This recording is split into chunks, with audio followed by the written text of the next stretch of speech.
Hey friends, welcome back to the channel. I hope you guys are all doing really well. So, as you know, I hate summer. I hate it so much, and I think a lot of the viewers of this channel hate summer as well. But the best thing about summer is reading summer horror. So things that have to do with slashers at camps and weird Goosebumps tales and all of that. So I've kind of compiled a list of books that I've read that I think you might enjoy. So we've got some from our favorite vintage series like Goosebumps, Fear Street, Christopher Pike, and we've got some ghost stories in here and some slasher stories. So I think there might be a little bit for everyone on this list. I'm hoping so anyway. So we're gonna jump right into the list of summer horror recommendations. So starting off with Goosebumps. Of course, there's a ton of Goosebumps books that have to do with summer and camp and all of that kind of stuff.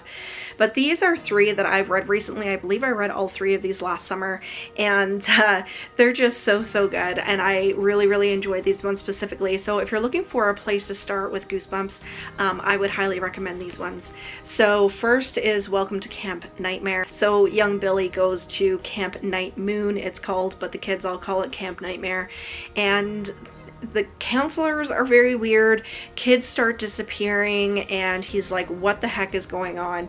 So it says it's the little camp of horrors on the front, and there is a corresponding episode of the Goosebumps show that goes with this one, and it's one of the ones that sticks out in my head from when I watched the show as a kid. So this is definitely a good place to start. Another one is Ghost Beach. So this is about a brother and sister, and they find they make friends with a very mysterious young boy and young girl, and on the back it says, do you believe in ghosts? And it says no swimming, no surfing, no haunting. So really nice ghost story there. But my favorite out of the Goosebumps series, and this is my favorite Goosebumps I think, period, not just the ones that have to do with summer, is The Horror at Camp Jelly Jam. I love this story so much. So it says on the front here, tennis, ping pong, monsters, anyone? So this boy and girl, they get in an accident and they get ejected from the vehicle, and they stumble across this really weird camp. And the counselors, again, are super weird, and everyone is super competitive. So they're trying to contact their parents, they're trying to tell the counselors like they need to go home, but they end up getting trapped in this camp. And like I said, it's super competitive, and things just aren't what they seem.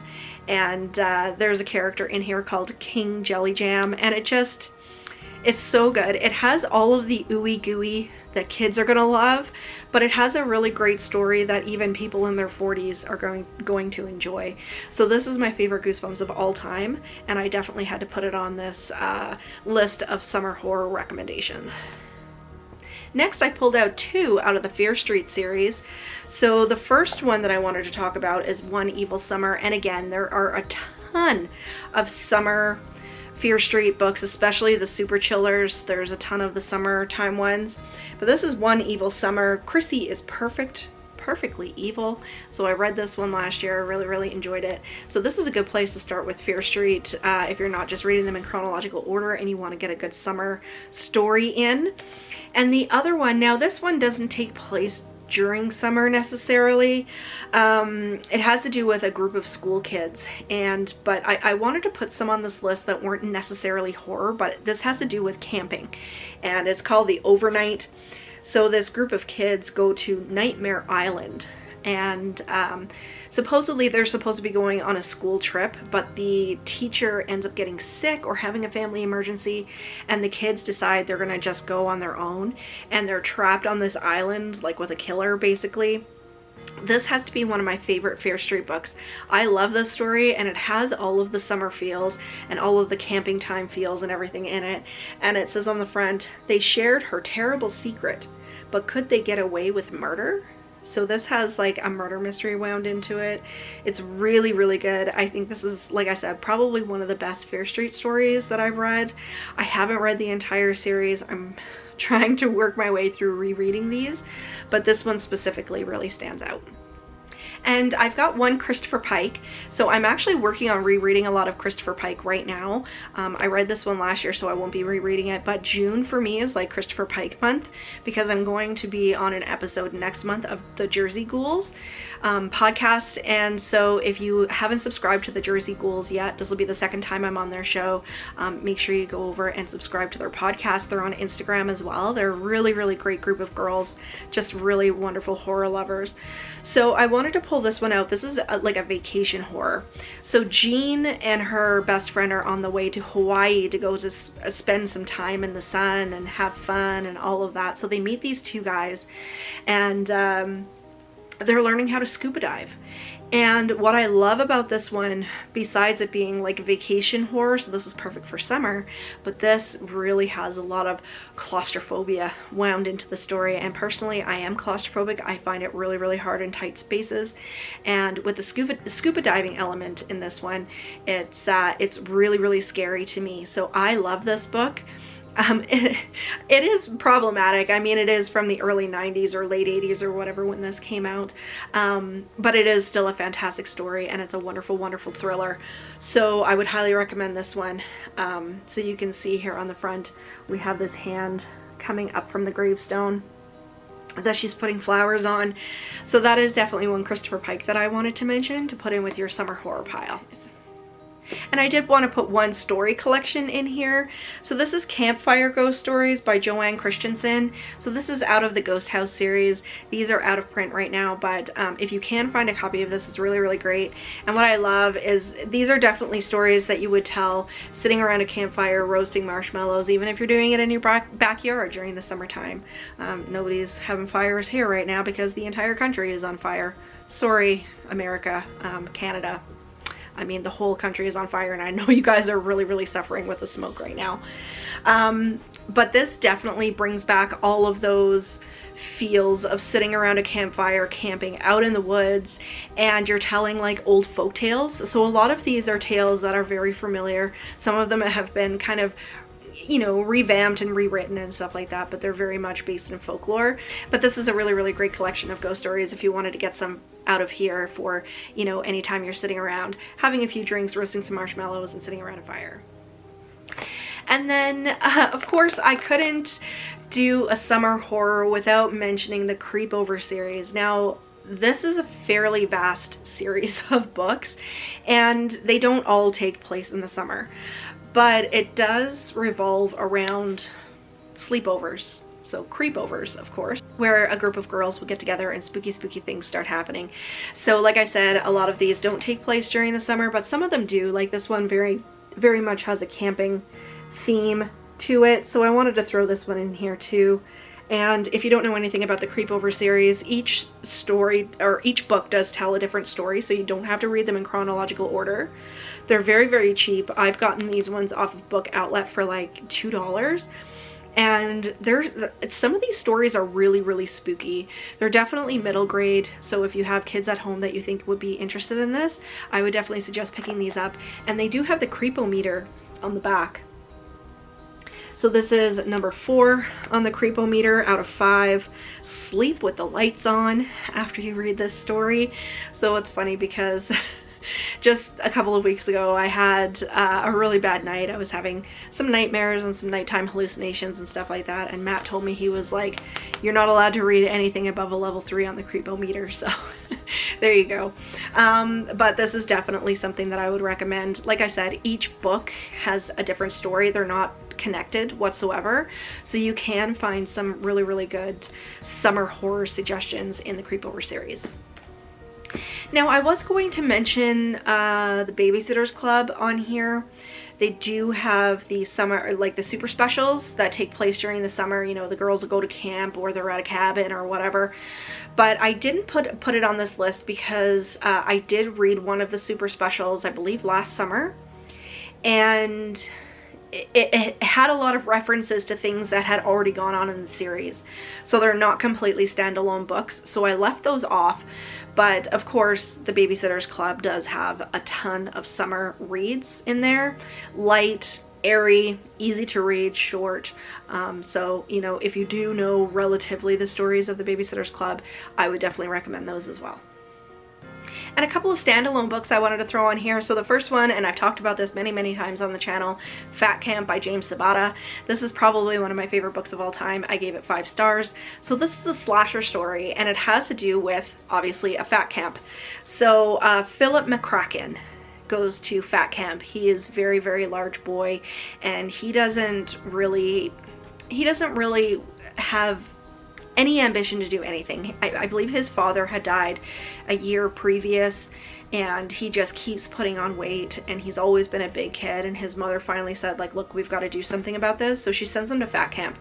But he also goes with his best friend, who has started losing weight. He's like, you know, the guy that's the top of the camp. He's most popular and everything, and Philip is just not having anything to do with it. So eventually the kids at the camp get stuck in there with the slasher, with a killer. And this is a fantastic story, number one, because it has a surprising body count. It really does. This was one story that I didn't know which way it was going. Like, you're trying to figure out who the killer is and all of this kind of thing, and you have absolutely no idea until the very end. It had a very surprising ending of you know, the big reveal. And so it has a surprising body count. The kills are really good. Sometimes the kids end up using their size and their fat to their advantage to try to beat the killer. But this book also has a lot of heart. So you have a kid who's recently lost his father. He's, you know, really down in the dumps. His best friend is kind of taking off from him, and Philip is just really down on himself. So this book has a lot of heart. It has a lot of humor. It has a lot of like middle grade school boys humor, which I am very immature, so it definitely appeals to me. But the whole story, the whole book from cover to cover, I just gobbled it up. I really enjoyed it. So this is probably my top suggestion for summer reads. I just adore this book. And then along the same lines of like summertime slasher, I'm gonna put Tastes Like Candy by Ivy Tholen on here as well. This is one that I discussed recently. I think I read it in April. So this revolves around a bunch of high school kids that end up getting stuck in an abandoned carnival park with a killer. And again, the kills are super creative. It's very gory, and definitely has that summertime carnival cotton candy type theme. So these two are definitely ones, if you enjoy slashers, I would definitely go for these ones. And then another summertime camp story is Camp Murderface by Josh Burke. And I didn't love this book, but it was still pretty intriguing, and definitely if you have middle grade to high school kids that are looking for some summertime reads, or even if you enjoy younger books yourself, like middle grade, this is about a girl that her parents pretty much force her to go to summer camp, and some weird creepy things start happening there as well. She befriends another boy at the camp, and they have to kind of unravel this mystery that's going on that happened from years and years before. So this one is really interesting as well. So I definitely put this one on the list. Like I said, it wasn't fantastic. It was a little bit immature for me, but it was still a good book. And I believe there's a second one in this series. I didn't read the second one. I only read the first one, but it definitely is some good summer camp horror going on here as well.